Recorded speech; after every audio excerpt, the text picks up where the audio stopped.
It began with a sound no one could name, heard beneath the floorboards of the Whitmore estate on a heavy July night in 1849.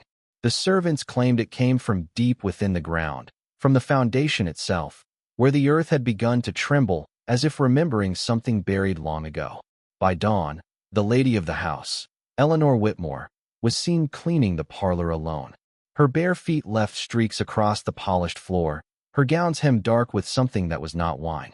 The chairs were still arranged in a perfect circle, each marked with a name card, each turned toward the center, where a brass bowl of ash still smoked faintly. Neighbors spoke in cautious tones about the group that met there, the Charitable Society of St. Margaret. The name carried respect. The women were widows of Confederate officers, patrons of churches and orphan homes. But no one ever saw their charity. No one heard their prayers. Only whispers of songs that didn't belong to any church, and the sight of young enslaved men stumbling back to the quarters before sunrise. One of them, Jonas, was found weeks later, half alive near the river. His mouth was blistered, his skin gray as ash. When he was asked what had happened inside that house, he spoke only once before collapsing. "They drank from me," he said. "They all drank from me." That was when Richmond first learned to fear the Profane Brotherhood, a society of women who believed purity could only be stolen, never earned. By outward appearance, the women of St. Margaret's Circle were models of grace and refinement. Their portraits still hang in Richmond's historical archives, faces pale and composed, eyes cold beneath lace veils. Each one was a widow or daughter of wealth, their fortunes built on the backs of men they now pretended not to see. The circle was led by Eleanor Whitmore, whose late husband had owned more than 300 souls. Her closest confidants included Agatha Hemsley, whose beauty was the subject of every sermon's warning, and Clara Duval, the governor's niece, who smiled like a saint and spoke like a soldier. To outsiders, they hosted charitable teas, Bible readings, and sewing gatherings for the poor. But behind closed doors, their meetings followed a strict ritual. Each member brought one man, a servant, a field hand, or a house slave, chosen for his youth, strength, or silence.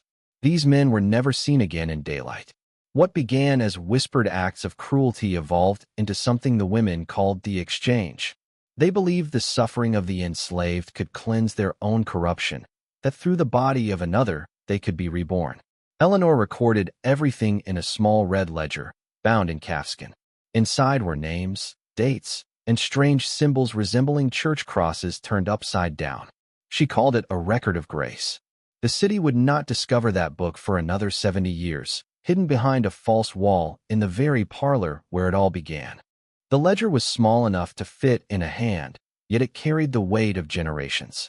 Bound in red leather and sealed with a clasp of tarnished silver, it contained the only written evidence of what the women had done. When it was finally discovered in 1919 during a renovation of the Whitmore estate, the pages were stuck together with a substance historians refused to identify. Each entry followed the same pattern: the date, the woman's initials, and a mark resembling a chalice etched beside a man's name. The handwriting was elegant, steady, almost reverent. But between the lines were faint stains, fingerprints burned into the paper as though someone had written in fever or prayer. The first recorded ritual was dated July 3, 1849. Eleanor's words read, "We begin our cleansing. Flesh carries what faith cannot. The body is the altar, the spirit, the sacrifice." After that, the entries grew darker. Some included strange instructions: how to soften the skin with salt, or heat the wine until it breathes. Others mentioned the brothers, men brought to the meetings but never returned. No official investigation was ever launched. Richmond's society preferred silence over scandal. When a reporter tried to publish excerpts from the ledger in 1921, the newspaper office mysteriously caught fire overnight. Only a single page survived. On it, Eleanor had written a single line before her handwriting stopped abruptly. "The door must never close, for it opens to what we owe." Before the name Profane Brotherhood became a rumor in Richmond, there was only one witness who had seen their gatherings and survived long enough to speak of them: Jonas, the man found along the riverbank. He had once been a house servant, quiet and obedient, the kind trusted to pour wine and vanish before the laughter faded. But that summer, Eleanor Whitmore had chosen him to serve the circle. He was taken to the parlor on the night of the new moon, dressed in clean linen, told to stand in the center of the room and not speak. What happened next, Jonas never fully explained. He remembered being surrounded by 7 women, each holding a cup made from dark glass. Their lips moved in prayer-like rhythm, but the words were in no language he knew. He said they touched his chest, his face, his throat. Then everything went silent. When he awoke, he was lying by the river, his mouth blistered, his breath tasting of metal. The backs of his hands were marked with pale circles, as though burned by light rather than flame.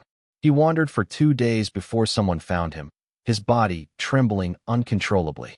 He told the preacher, "They took what was inside me and drank it." When asked who they were, Jonas began to weep and said only, "They weren't women anymore. Not after the last cup." By morning, Jonas was gone. Some said he drowned himself. Others whispered that the river simply took back what they had defiled. Years after the last member of St. Margaret's Circle was buried, workers restoring the Whitmore estate uncovered something beneath the parlor. It began when a carpenter's hammer struck hollow ground, a cavity beneath the floorboards where no cellar was ever mapped. Inside, they found a narrow stairway spiraling into damp darkness. The air that rose from it was heavy with rot and iron. At the bottom lay a single wooden door, its surface carved with faint, looping symbols, half worn away by time. When the door was pried open, a room revealed itself, stone walls blackened with soot, the ceiling low enough that a grown man had to crawl. There were no windows, no air vents. Only remnants of ritual. A broken chalice, candle stubs melted into puddles, a chain bolted to the center of the floor. The workers called the authorities, but the report was quietly sealed. The landowner, a distant Whitmore relative, paid them double and demanded silence.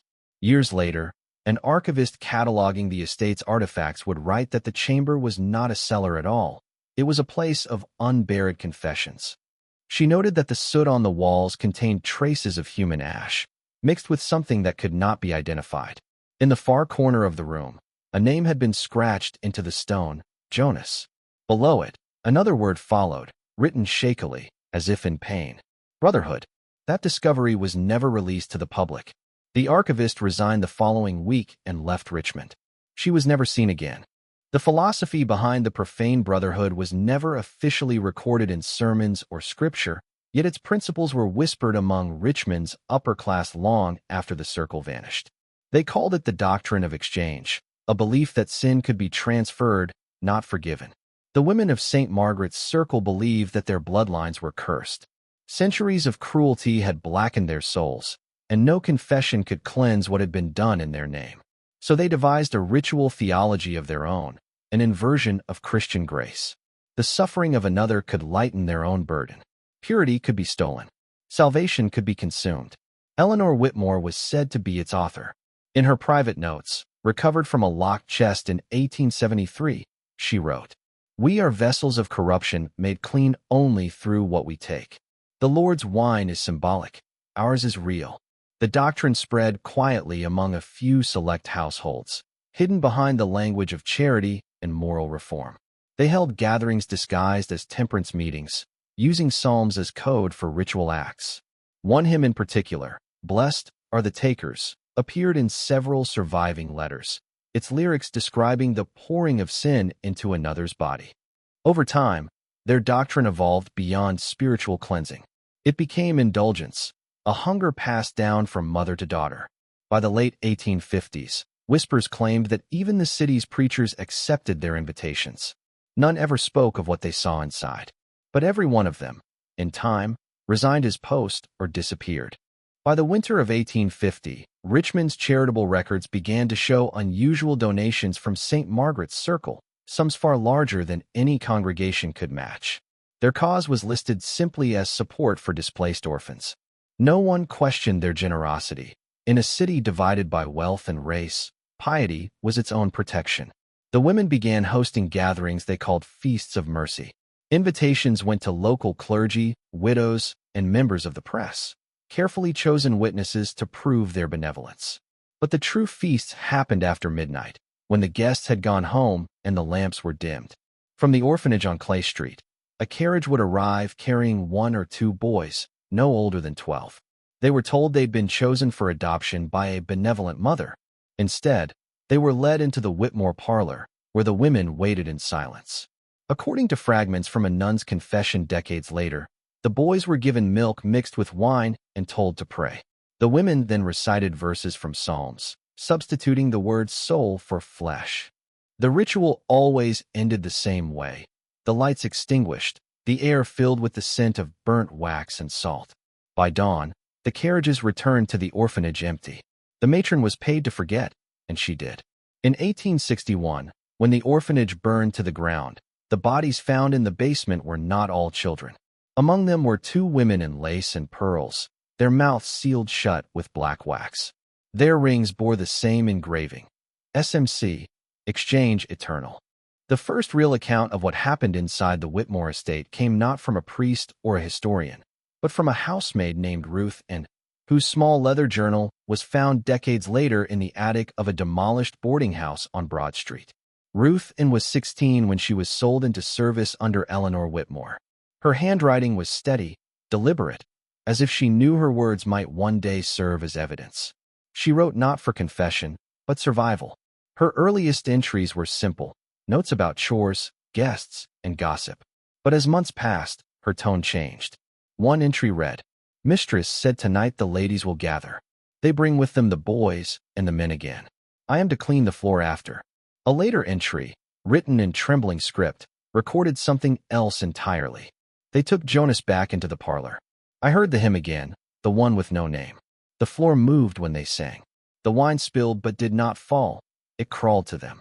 Ruth and described strange markings appearing on the walls after each meeting, symbols that glowed faintly when candlelight touched them. She claimed that the parlor's mirror would fog from the inside, even when no one stood before it. Her final entry stopped mid-sentence. "They say tomorrow I will serve the circle. If I am to die, let it be known what they." The rest of the page was scorched, as though burned from within the paper itself. When the journal was finally authenticated in 1910, the historian who handled it was found a week later in her study, alive, but mute, staring at her own reflection. In every surviving description of the Whitmore estate, one object is always mentioned: the mirror that hung above the parlor mantel. It was said to be enormous, framed in gilded oak, its glass so clear it reflected candlelight like water. Yet no one could recall where it came from. Eleanor Whitmore often claimed it was a wedding gift from her husband, imported from France. But the craftsman's mark etched on the back belonged to a workshop in Charleston that had burned to ash years before she was even married. Ruth N.'s journal described it as the watching glass. During each gathering, it was covered with black cloth until the last prayer was spoken. Only then would Eleanor uncover it, commanding each woman to stare into it and receive what is owed. The reflection, Ruth N. wrote, did not return what stood before it. In 1874, long after the circle had faded into rumor, the mirror was rediscovered in the ruins of the Whitmore home. The glass was cracked in 7 places, but each fracture seemed to spread outward from the inside. When moved into the daylight, the reflection shimmered faintly, not silver, but red, like diluted blood. Those who studied it noted something else. When the room was empty, the mirror appeared blank. But when one stood before it alone, faint figures could be seen just beyond the glass. Faces of men, pale and silent, mouths slightly open as if still gasping for air. The mirror was eventually stored in the basement of the Richmond Historical Society. A janitor later claimed it began to fog every night at exactly 2:17 a.m., the same hour Jonas was said to have been found by the river. By 1935, the Whitmore mirror had become little more than an odd relic in the archives of the Richmond Historical Society, catalogued, photographed, and forgotten. It remained crated in the museum's basement for nearly 2 decades, until the arrival of a new curator, Dr. Evelyn Harrow, a scholar of Southern spiritualism who believed every legend carried a trace of truth.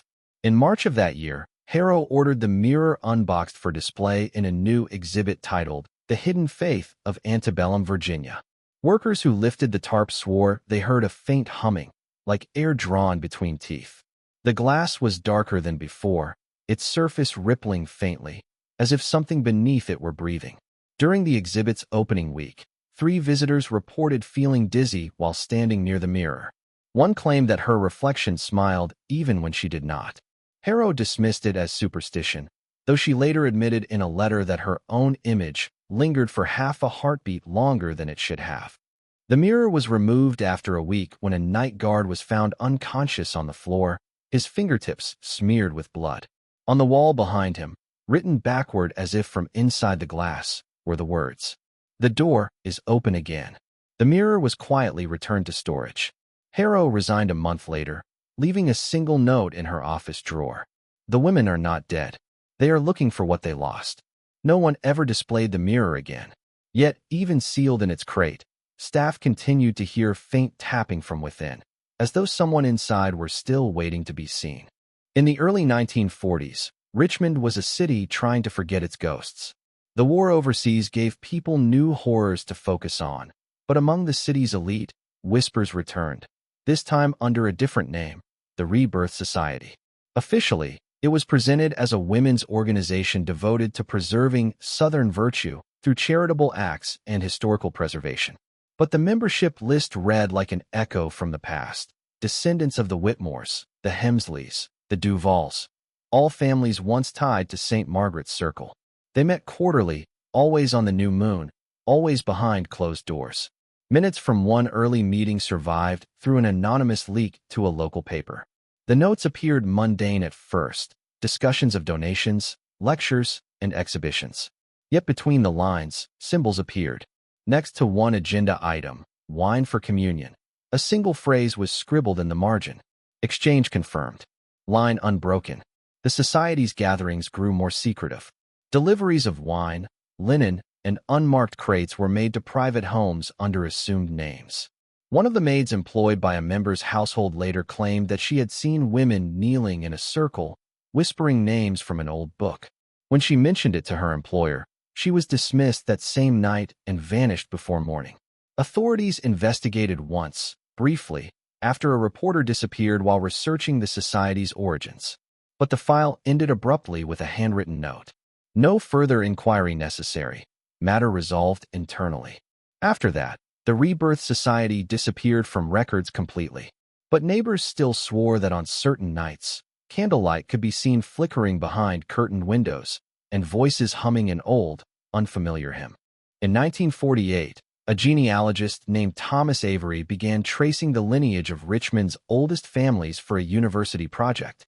His research led him to a strange pattern among the descendants of St. Margaret's Circle, women of unusual longevity, men who died young, and a striking physical trait that appeared across generations. Eyes so pale they seemed almost translucent. Locals called it the glass bloodline. Avery's notes, found later among his papers, describe his growing unease as he studied these families. He wrote that their records were meticulously preserved, as if curated to conceal something. Many baptismal documents were altered, with mothers listed but fathers left blank. Death certificates often lacked a cause. In a letter to his colleague, Avery described meeting Margaret Duval, an elderly woman claiming to be the great-granddaughter of the original Clara Duval. Though nearly 90, her voice was steady and her mind clear. She told him that her family had never abandoned their sacred inheritance. When Avery asked what she meant, she replied, "Our reflection carries what others could not bear. We do not age as they did, we absorb." He recorded their conversation but never transcribed it. The next day, Avery vanished. His car was found parked beside the James River with the engine still running. His briefcase lay open on the passenger seat, filled with photographs of women, all bearing the same unervingly clear eyes. Weeks later, the university received an unmarked envelope containing a single page from Avery's notebook. On it, he had written, "The line is not dying. It's perfecting itself. They call themselves the Profane Daughters now." After that, no one ever continued his research. The department quietly sealed his archives, labeling them restricted, subject-sensitive. By the dawn of the 1950s, the name St. Margaret's Circle had faded into the dust of forgotten history. Yet among Richmond's most private salons and old family estates, a new name began circulating, the Profane Daughters. They were said to be women of refinement and education, teachers, benefactors, and wives of judges or politicians. To the public, they hosted book clubs, art exhibits, and charity fundraisers. But beneath the polite surface, their gatherings followed a lineage of devotion older than any church. Their meeting place was rumored to be the Duval House on Gray Street, a mansion left to ruin since the war. At its heart stood a restored parlor, rebuilt exactly as Eleanor Whitmore's had once been. Same circular arrangement of chairs, same brass bowl in the center, and above it, a newly mounted mirror said to have been donated anonymously. Witnesses described the women arriving in black veils, each carrying a silver chalice engraved with initials belonging to their ancestors. What they drank from those cups was never known. A young journalist named Helen Ward, writing for the Richmond Gazette, tried to investigate. Her first article exposed their ties to the Rebirth Society, calling them an inheritance of sin dressed in silk. 2 days before her follow-up piece was due to print, she was found in her apartment, seated before her vanity. The mirror had shattered, though her reflection, caught in a photograph taken by police, appeared intact, smiling faintly behind the broken glass. That photograph was quietly filed away and never published. Among Helen's notes was one unfinished sentence, written just before her death. They said they do not pray to God anymore. They pray to what answers through the glass.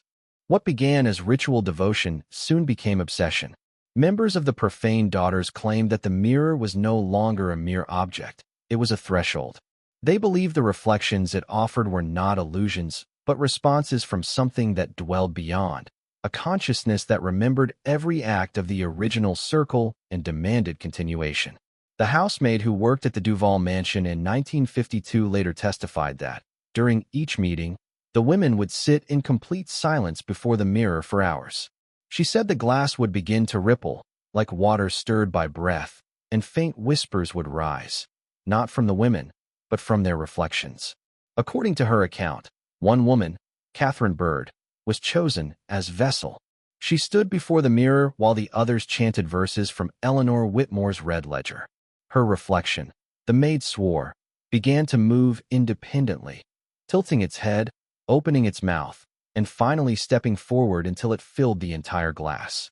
When it smiled, Catherine fainted. Afterward, the women lifted her into the brass bowl and washed her hands in wine mixed with ashes. She awoke hours later speaking in a voice that did not belong to her, reciting names long forgotten: Jonas, Ruth, and Agatha, Eleanor.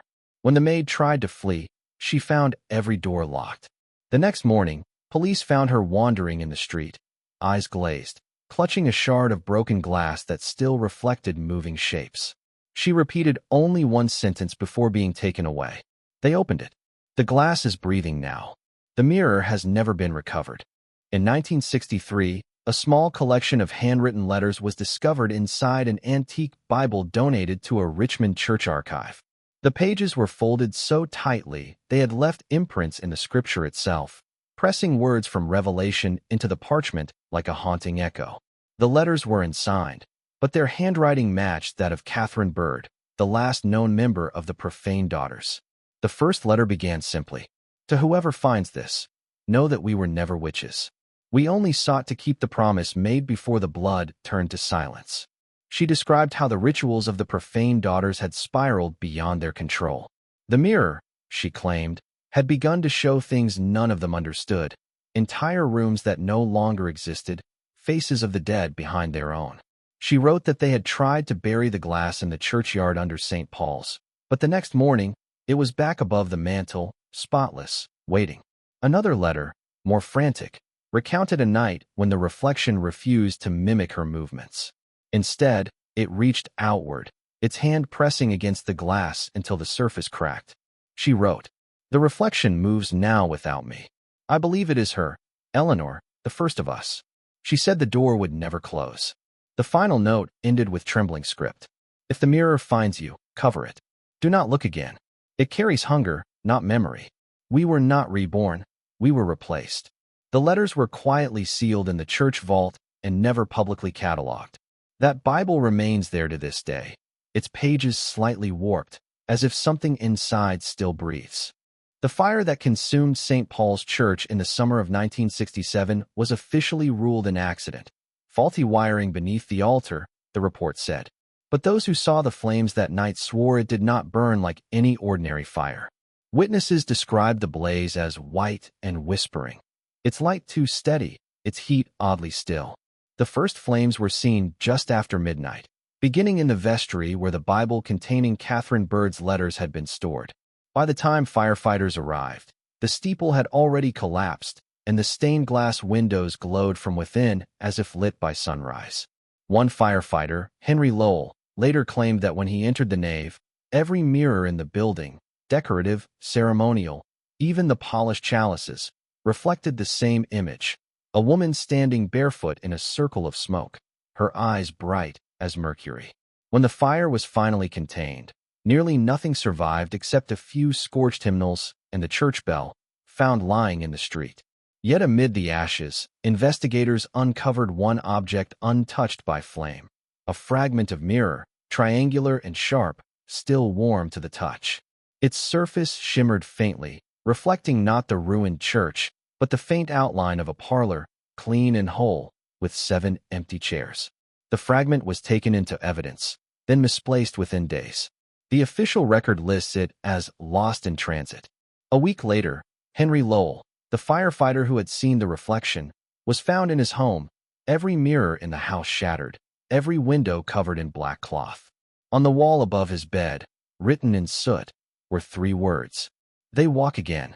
Local legend tells that the profane daughters never gathered without speaking the 7 names, a ritual of remembrance and invocation. These were not ordinary names, but the identities of the men taken by the original circle, each name repeated like a litany to maintain the cycle of power. Through decades of whispers, fragments of the list survived: Jonas, Samuel, Isaac, Elijah, Thomas, Peter, and Caleb. Some names were crossed out in older documents, suggesting the loss or consumption of the original vessels. Others were underlined repeatedly in the red ledger, each line a silent testament to suffering.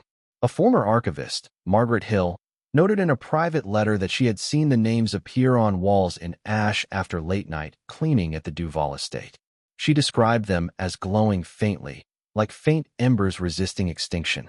When she attempted to wipe them away, the letters would reappear elsewhere, on mirrors, on furniture, even in the condensation of the windows. The 7 names functioned as more than memory. They were a conduit. Each utterance, each whisper, strengthened the connection between the living women and the men who had been taken. According to surviving testimonies, even speaking them aloud caused subtle changes: small tremors in the floorboards, cold drafts passing through closed rooms, reflections in mirrors that did not match the bodies standing before them. In Richmond, the names became a silent terror. Children of old families swore that if one repeated them in the wrong tone, the house would answer, and shadows would crawl behind locked doors. The 7 names endured. Even as the circle's flesh faded, they were a chant, a key, and a curse.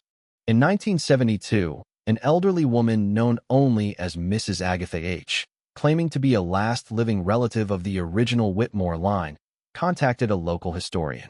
She carried a sealed envelope labeled the widow's testament and insisted it must be read in its entirety, never fragmented. Inside were detailed confessions, spanning decades of secrecy. Agatha wrote that the Profane Brotherhood had not ended. It had simply changed forms, passing from mothers to daughters, whispers to shadows. The testament described rituals, mirrored rooms, and the red ledger, now dispersed in pieces across the city. She claimed that the mirror, long thought lost, was never destroyed. It was moved, hidden, and protected, waiting for the next vessel to awaken. The most disturbing portion concerned the 7 names. Agatha stated plainly, "To speak them is to invite presence. To remember them is to carry what we were never meant to bear. Each generation will answer for the last." She detailed one final warning: that the women of her lineage, and those who followed, had learned to inhabit reflections themselves. By standing before glass, they could displace themselves, appearing elsewhere while leaving the vessel in the original room. Over time, the line between body and reflection became fluid, a technique perfected across generations. Agatha's letter ended abruptly: "If this testament reaches you, do not seek it further. The glass listens, and it remembers everything." The historian reported feeling a chill as he closed the envelope. When he returned to his office the next morning, the envelope had vanished, leaving only a faint smudge on the desk, like a reflection pressed too firmly against the surface. By the late 1970s, Richmond's older families whispered again of shadows and mirrors, of movements that did not match the body. The profane daughters, it seemed, had perfected what the original circle had begun, inhabiting their reflections, bending the boundary between glass and flesh. Several witnesses came forward, housekeepers, janitors, and descendants of old families, describing mirrors that watched back. One woman, a former maid of the Duval estate, claimed that when she polished the grand hall mirrors, her own reflection sometimes lagged behind, blinking or tilting its head seconds after she did. She refused to return to the estate. A psychologist visiting Richmond in 1978 documented multiple reports of split reflections, noting that victims often experienced faint burns along their forearms or faint impressions of fingertips that were not their own. In every case, the witnesses were women connected to the old families, or men whose ancestors had served the circle. The Red Ledger, long thought lost, was rumored to have resurfaced in private collections, its pages as unreadable and ominous as ever. Whispers claimed that it recorded not only names, but now deeds, rituals of replacement, of life exchanged through the glass. The town itself seemed to remember. On certain nights, the light in abandoned houses flickered without wind, and mirrors reflected rooms that no longer existed. Residents swore the reflections sometimes smiled back, even when no one was there. The city had learned a secret too late. The profane daughter's legacy was not just history. It was memory itself, preserved in glass, waiting for the next generation to open the door. In the present day, the Whitmore and Duval estates are gone, demolished, remodeled, replaced by new buildings. Yet the stories endure, whispered in libraries, archival basements, and old Richmond neighborhoods. The Profane Brotherhood, the Rebirth Society, the Profane Daughters, these are not simply names of the past. They are echoes in the glass, waiting. Visitors to historic homes report fleeting glimpses, a shadow moving just beyond the mirror's edge, a figure standing silently in the corner of an empty room, the faint scent of ash and wine lingering in the air. Those who attempt to document it photograph nothing, only to develop prints that are inexplicably blurred, distorted, or missing entirely. Historians who probe too deeply vanish. Archivists who uncover the ledger or letters are later found wandering, pale and silent, clutching shards of mirror as if they are life itself.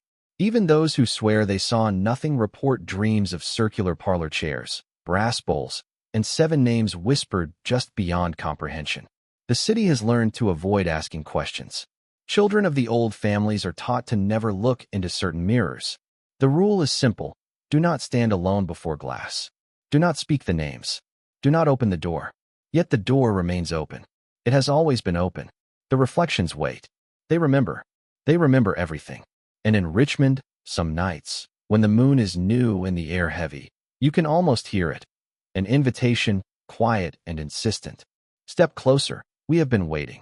The Profane Brotherhood's legacy is not buried. It is not gone. It is alive in the glass, in the shadows, and in those who dare to see.